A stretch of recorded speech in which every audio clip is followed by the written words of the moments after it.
Okay, so you've given us this really interesting source material to dive into. We're looking at trigonometry, specifically trig ratios and complementary angles. That's right. Yeah, the idea is to really unpack what the sources say about how these angles work together. Think of it as um, a shortcut to understanding their relationship in trig. Right, because complementary angles themselves, that's straightforward enough. Two angles, they add up to 90 degrees. Like 30 and 60. Or, algebraically, x and 90 minus x. But the sources seem to show this simple concept leads to some surprising shortcuts within trigonometry itself. Exactly. It's quite fascinating, actually. The sources point out that in any right-angled triangle, the two angles that aren't the right angle, they have to be complementary. Ah, okay, because all three have to add up to 180. Precisely. So because of that, the trig ratios for one of those acute angles are like inherently linked to the ratios of the other one. It's complement. It creates this kind of symmetry. Okay, and that leads to these key relationships the material highlights, like the sine of an angle. It's not just its own value. Correct. It's also the cosine of the complementary angle. So sin cos 90 degrees. And vice versa, I assume. Cosine is the sine of the complement. Yep. Cos has 90 degrees, man. And the sources show this pattern holds for the other pairs too. Tangent goes with cotangent. Tan is cut 90 degrees. And second pairs up with cosecant. Secant, cosec, 90 degrees. And the sources really emphasize how useful just knowing these pairs can be. They had that example, cosec 82 degrees, sec 8 degrees. Right, which, at first glance looks like you might need a calculator or tables. Yeah. But if you spot that 82 and 8 add up to 90, they're complementary. Then you can use the rule. Okay, so cosec 82 degrees, that must be the same as sec of its complement. Sec 80 degrees, 82 degrees. Which is just sec 8 degrees.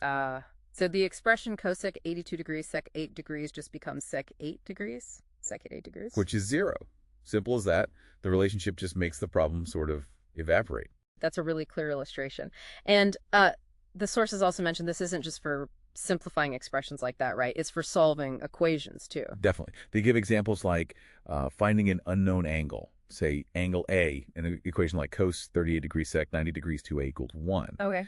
By recognizing that sec 90 degrees 2a involves a complementary angle form, you can rewrite it using the second cosecant rule, or maybe relate it back to cosine, and we'll simplify the whole thing to find a. Got it. So it's a tool for manipulation. Exactly. And they even extend it beyond just single right triangles. They look at any triangle, angles A, B, C, A plus B plus C is 180 degrees. Standard rule. Right.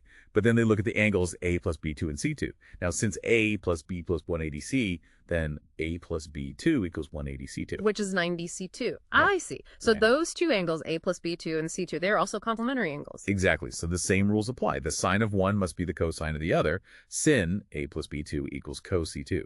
It's the same core principle, just showing up in a slightly different context. So the big takeaway from this material for you listening is really about recognizing these pairs. Spotting that 90-degree relationship is key. It lets you transform expressions, simplify things, solve equations. It's less about brute calculation, more about seeing the underlying structure. Recognizing the partner, basically. That unlocks it. Okay, so here's a final thought to leave you with, drawing from the sources. These relationships we've talked about, sin with cos, tan with cot, sec with cosec, for complementary angles, they seem simple, maybe even like neat little tricks. Yeah, they can feel that way at first. But the sources hint they're much more fundamental. They are like the absolute bedrock. So many other much more complex trigonometric identities, the kind used in physics, engineering, computer graphics, they're all built on top of these basic complementary angle facts. It's true, they're foundational building blocks. So it makes you wonder, doesn't it, how much of the intricate structure we see in mathematics and science ultimately rests on these really simple, almost elegant connections between angles that just happen to add up to 90 degrees.